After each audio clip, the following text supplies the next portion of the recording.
Welcome. Before we start, did you know that if you like, comment and subscribe here on our channel, YouTube will understand your taste better and will start to show you more videos with this type of content more frequently, so what are you waiting for?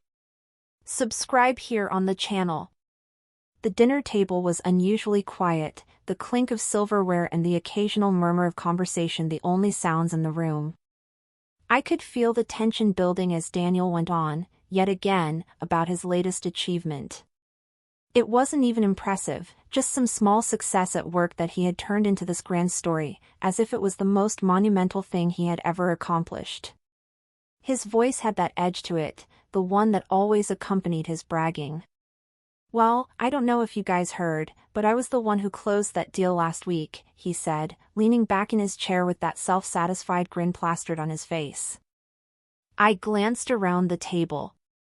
My mother looked as if she was trying not to roll her eyes, while my father, ever the polite one, nodded and offered a half-hearted compliment. But I could see it in his eyes too. He wasn't impressed. None of us were.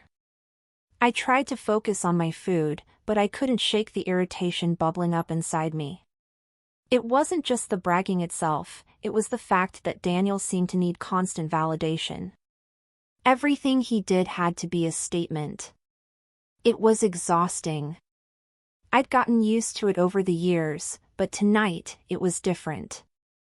I could feel the frustration building up in my chest, and before I knew what I was doing, the words came out of my mouth.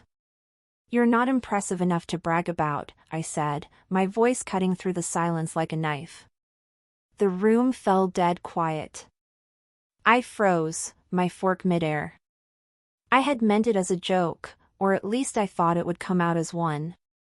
But as soon as I said it, I realized that I hadn't been joking at all.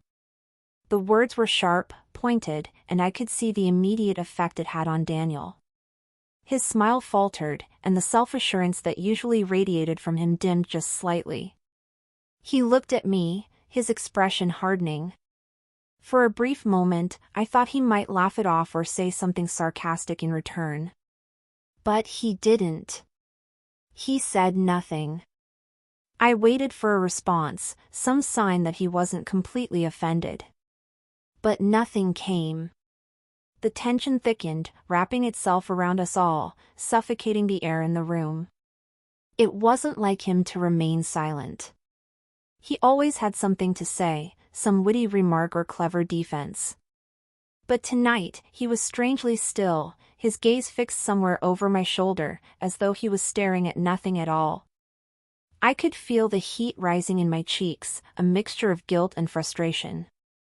Why had I said that? It wasn't just about his bragging. It was something deeper, something that had been building for months, maybe even years. I had grown tired of the constant need for reassurance, tired of pretending that everything was fine when it wasn't. Daniel had always been the center of attention, and while I had once admired his confidence, it had started to feel more like a mask. A mask that hid his insecurities, the very ones he never spoke about but seemed to need validation for at every turn. I turned my attention back to my plate, but my appetite had vanished.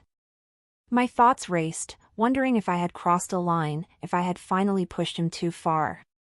My mind flickered back to the many times I had sat there, quietly fuming inside, wishing he would just take a moment to see me, to notice that I was there, too. But tonight, something snapped, and now I had said it. The words were out in the open, and I couldn't take them back. The silence lingered for what felt like an eternity. Finally, Daniel stood up, pushing his chair back with a sharp scrape against the floor. He didn't look at me as he did so. He didn't say a word. He just stood, adjusted the cuffs of his shirt, and walked out of the room. I watched him leave, my heart pounding in my chest. "What's going on with you two?" My mother's voice broke the silence, her tone laced with concern. I could tell she was trying to understand what had just happened. I didn't answer immediately. I couldn't. My mind was still spinning, replaying the moment over and over. The way Daniel had stood up and walked away without a word. It was unlike him. Daniel was never the silent type. If anything, he was always quick to defend himself, to retaliate. But tonight, he had just left. The conversation at the table picked up again, but I was no longer part of it. My father offered a few polite comments, but his eyes were on me, and I could see the concern there, the worry about what had just transpired. I didn't know what to say. I didn't know if I was angry or guilty or just lost. I excused myself from the table and went upstairs, my footsteps heavy on the wooden stairs. I walked into our bedroom, the silence of the house pressing down on me. Daniel's side of the bed was empty, the blankets perfectly made, as if he had never been there. I stood there for a moment, feeling a pang of regret, but it wasn't just for the words I had said. It was for everything I hadn't said, everything I had kept hidden inside for far too long. I glanced at the clock on the wall. It was late, and there was no sign of Daniel. I picked up my phone, my fingers hovering over his contact name, but I couldn't bring myself to send a message. I didn't know what to say. What if he didn't come back tonight? What if I had pushed him too far? Minutes passed, then hours, but Daniel didn't return. The emptiness in the house grew, and so did the gnawing feeling in my chest. Maybe he needed space, maybe he was processing what had happened, or maybe he was just too hurt to say anything. I didn't know, and the uncertainty only made things worse. All I knew was that I had broken something tonight, and I had no idea how to fix it. The morning after the dinner felt like a strange, surreal dream. I woke up in our bed, the sheets still perfectly in place where Daniel had been, and for a moment, I almost convinced myself the night before hadn't happened. But then the silence hit me, the oppressive silence that filled the house. Daniel was still gone. I sat up, rubbing my eyes, the weight of the previous evening slowly settling on me. I reached for my phone, expecting to see a message or a missed call, but there was nothing. No apology, no angry text, not even a simple "I'm fine." He had left without a word, and now, hours later, I was still sitting here wondering why. I threw on a robe and made my way downstairs, hoping maybe my parents, who were still visiting, would have some insight. But when I walked into the kitchen, they were already deep in conversation. My mother and father looked up when they saw me enter, and I could see the concern etched on their faces. "You two didn't exactly have the best dinner last night, did you?"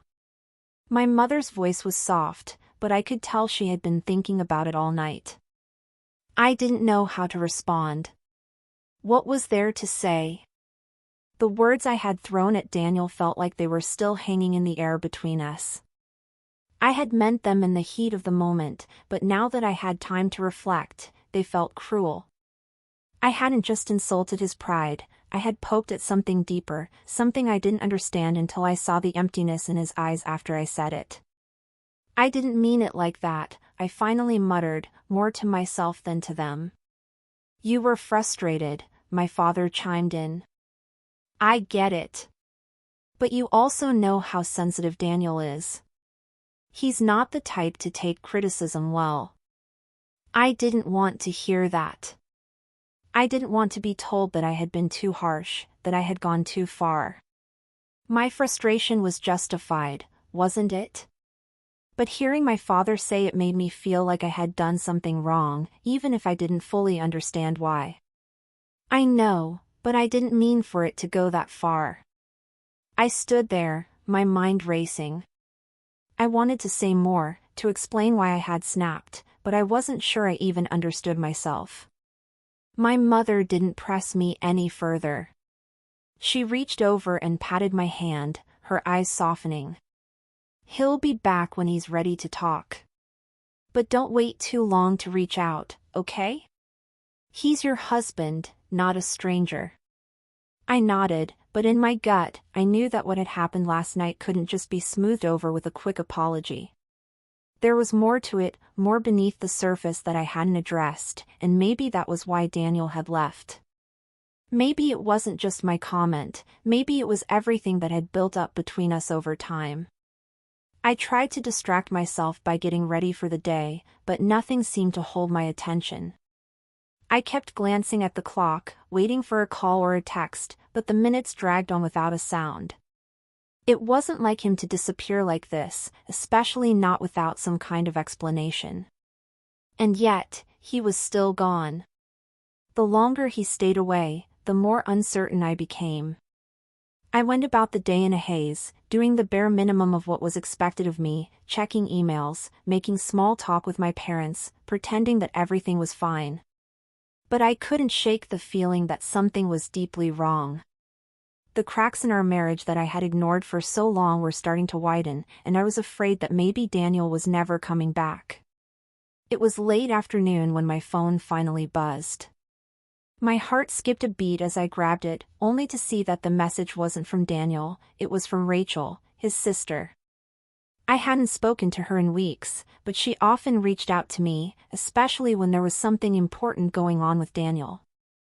I hesitated for a moment before opening the message. "Are you okay?" she asked. "Daniel's been acting strange, and I just wanted to check in." I didn't know how to respond. How could I explain what had happened without sounding like I was the one at fault? But I decided to be honest, at least to some extent. "He left last night after we had an argument," I typed, then paused. I didn't mean to upset him, but he's been distant lately, and I said something I shouldn't have. The reply came quickly, "Don't blame yourself. He's always been this way. You know how he gets when he feels cornered. But I'll tell you this, there's more going on than just his ego. Something's been eating at him for a while now. He's been hiding it from all of us, and I think last night pushed him over the edge." I stared at the screen, the words hitting me harder than I expected. Daniel had been hiding something? I couldn't believe it. He had always been so confident, so sure of himself. How could there have been something beneath the surface that I never saw? Rachel's next message made my stomach drop. "I'm not sure what it is, but I think it has something to do with his past. You might want to ask him about it when he's ready to talk. He won't open up unless he trusts you, though. And right now, I don't know if he does." I sat back, staring at the screen as my heart pounded in my chest.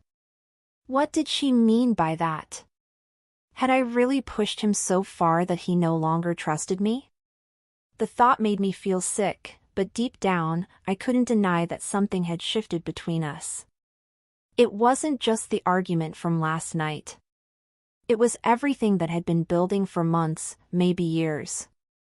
I had been so focused on how Daniel's behavior was affecting me that I never stopped to consider how it was affecting him. I never thought about the possibility that his need for constant validation was born from something deeper, something I couldn't see.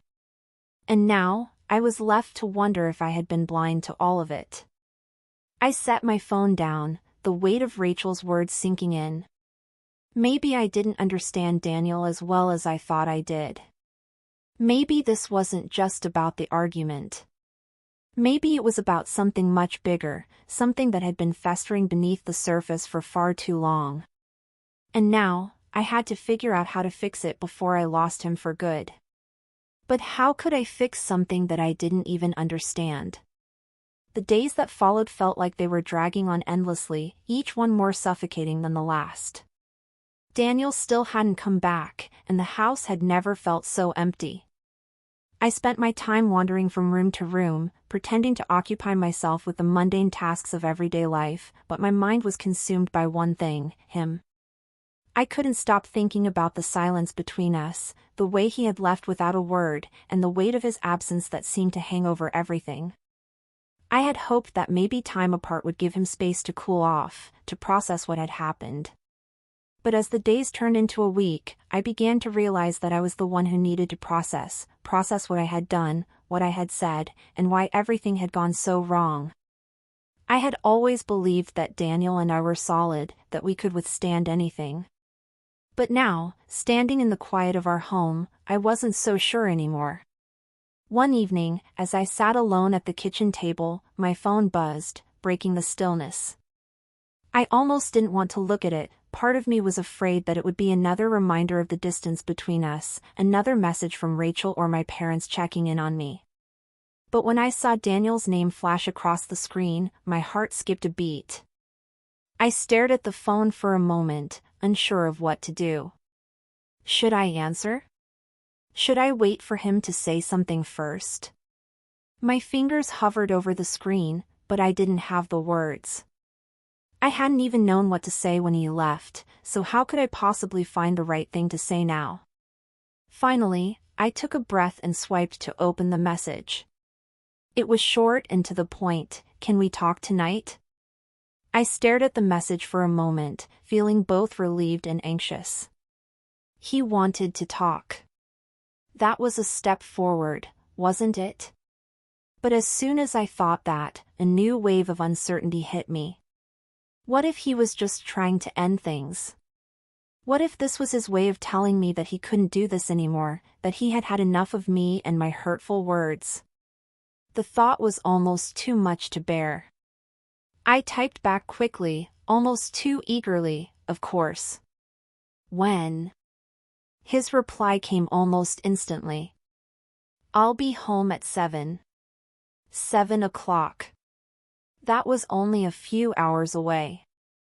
I set my phone down and stood up, pacing around the kitchen. The nerves hit me all at once, and I felt a tightness in my chest, as though I were about to walk into an unknown room where everything would change. I had no idea what was going to happen, no idea what he would say or how he would say it. But the one thing I knew for sure was that things couldn't stay the way they were. We had to talk, even if it meant facing things I wasn't ready to confront. The hours dragged by as I waited, each tick of the clock making me more anxious. I tried to prepare myself for whatever was coming, but no amount of preparation seemed enough. When 7 o'clock finally came, I was standing by the door, waiting for the sound of his car pulling into the driveway. I could hear the hum of my breath, the beating of my heart, and the silence of the house around me. When the sound of the car's engine reached my ears, I held my breath. He was home. I didn't know what to expect, but I couldn't stop myself from rushing to the door to meet him. As the door opened, I saw him standing there, his expression unreadable. His eyes met mine for a moment, and I could feel the tension between us, thick, heavy, and almost suffocating. He stepped inside, and the door clicked shut behind him. Neither of us spoke at first. I just stood there, waiting for him to say something. He seemed different. His posture was stiff, like he was holding something back, and the distance between us felt like it had grown even wider in the days since he had left. Finally, Daniel spoke, his voice low but steady. "I'm sorry for the way I acted," he said, his gaze shifting to the floor. "I shouldn't have walked away like that. I should have said something, anything. But I didn't know how to react to what you said." I felt a lump form in my throat. His apology wasn't what I had expected. I had been preparing myself to beg for his forgiveness, to apologize again for the things I had said, but hearing him speak made me realize something: he was hurting too.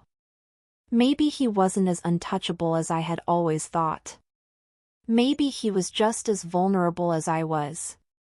I took a step closer to him, unsure of how to bridge the gap between us. "I never meant to hurt you, Daniel," I said quietly. I don't know. I've been so frustrated with everything, with the way we've been drifting apart. It wasn't just about your bragging. It was about me feeling invisible. And I know that doesn't excuse what I said, but I didn't know how else to get your attention." He looked up at me then, his eyes searching mine. "I get that. I do. But the truth is, I've been feeling the same way. I've been feeling like I'm constantly trying to prove myself to you. I don't know why. I guess I thought that if I could impress you, you'd see me the way I used to be. But the more I tried, the more I pushed you away. And it didn't even occur to me that maybe I was the one who was making us drift apart. His words hit me harder than I expected. Daniel had always been the one who seemed so sure of himself, so confident in his abilities. To hear him admit that he had been trying to prove himself to me was a revelation. I had never realized how much pressure he was under, how much he needed to be seen, to be admired. I had always thought that it was me who was invisible, but maybe we were both just lost in our own ways. "I'm sorry, Daniel," I said, my voice breaking slightly. "I didn't know. I never knew you felt that way." He took a deep breath, then stepped closer to me, his eyes softening. "I know, and I'm sorry for not telling you sooner. I've been so caught up in trying to make things right that I forgot to just talk to you." We stood there for a moment, the weight of everything between us hanging in the air. I realized then that this wasn't just about one argument.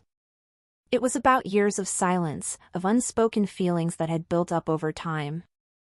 We had both been keeping things inside, afraid to truly see each other for who we were, and it had finally exploded.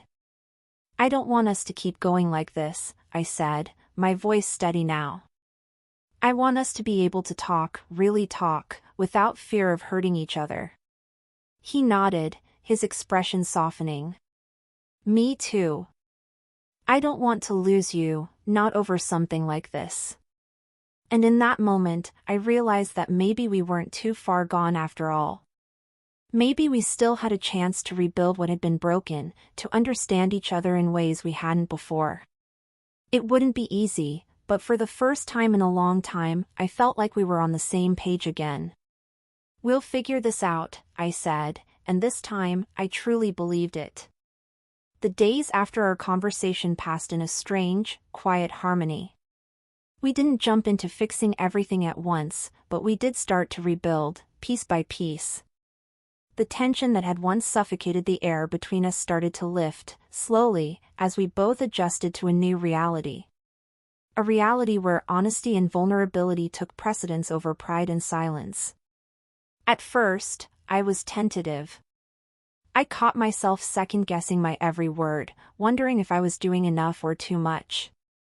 I'd catch Daniel glancing at me from time to time, his eyes filled with a sort of guarded hope, as though waiting for me to let him down again. It was hard to shake the feeling that we were both walking on eggshells, still unsure of how to move forward after everything that had been said. But little by little, we began to find our rhythm. It wasn't perfect. We still had moments of tension, moments when our past mistakes crept back in, trying to pull us apart again. But each time it happened, we talked about it.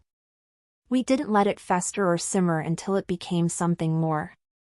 That was progress, I thought.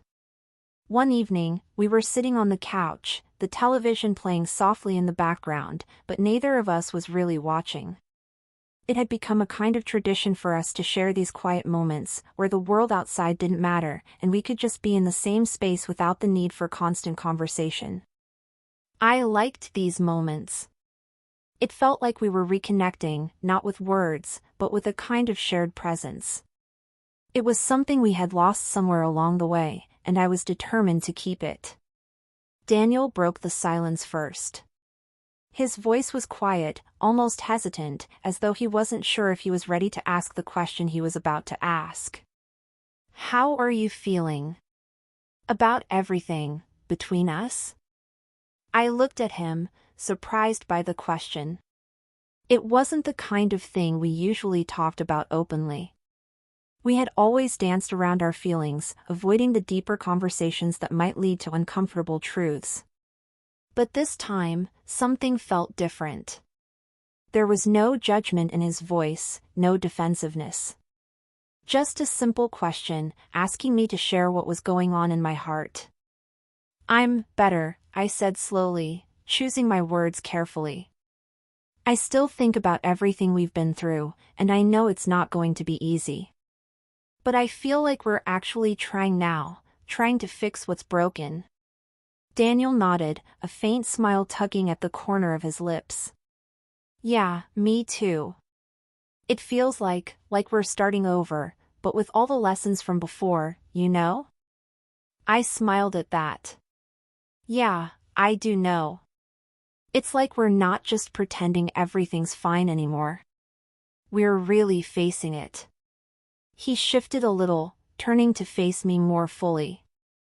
I've been thinking about what you said, about me needing to impress you. I didn't realize how much I was doing that. It was like I was trying to prove something to myself more than to you. I felt a rush of understanding. Daniel had always been so driven, so focused on his career, his image. I had admired that about him once, the way he could navigate life with such confidence. But I hadn't realized how much pressure it put on him, how it might have made him feel like he had to prove his worth, not just to the world but to me as well. I didn't understand that either, I said softly. I thought you were just showing off, but I didn't see how much of it was coming from a place of insecurity. I was so focused on what you weren't giving me that I missed what you were trying to show me. Daniel looked down, his hands fidgeting with the hem of his shirt. I didn't want you to think I wasn't enough, he admitted. I guess I thought if I had these big things to show you, you'd see me differently. That I'd be someone you could look up to. I felt a pang of guilt, realizing just how much I had failed to see his struggles. We had both been so caught up in our own perceptions of each other, and in doing so, we had lost sight of the truth. Daniel wasn't trying to be someone else, he was just trying to be enough. I never wanted you to be someone else, Daniel, I said, my voice thick with emotion. I just wanted you to be you. The person I fell in love with. There was a pause, and then Daniel let out a slow, shaky breath. I don't know if I've been that person lately. But I want to be. For you. For us. I reached out, placing my hand on his. We'll get there, I said, squeezing his hand gently. One step at a time. The next few weeks weren't easy, but they were different. Every conversation felt like a small victory, every moment of honesty felt like we were carving a path towards something better. I learned to open up more, to share the things I had been holding inside for so long. And Daniel, for the first time in what felt like forever, began to show me the vulnerability I had never realized he had been hiding. We took small steps toward rebuilding trust, toward finding common ground. We didn't have all the answers, and there were still moments when I feared that we might fall back into old habits, that our walls would go back up. But each time that fear crept in, we reminded each other that we were in this together. One afternoon, as we sat in the kitchen, sharing a cup of coffee, I found myself looking at him differently. I saw not the person who had left in silence, not the person I had lashed out at in frustration, but the person who was still here, trying, learning, growing. And for the first time in a long time, I realized that maybe this wasn't the end. Maybe it was just the beginning. I'm glad we're still here, I said quietly, my eyes meeting his. I think we can really make it work, if we keep doing this. Daniel smiled, his eyes soft. Yeah. Me too. And for the first time in weeks, I didn't feel the weight of uncertainty hanging over us. I felt hopeful,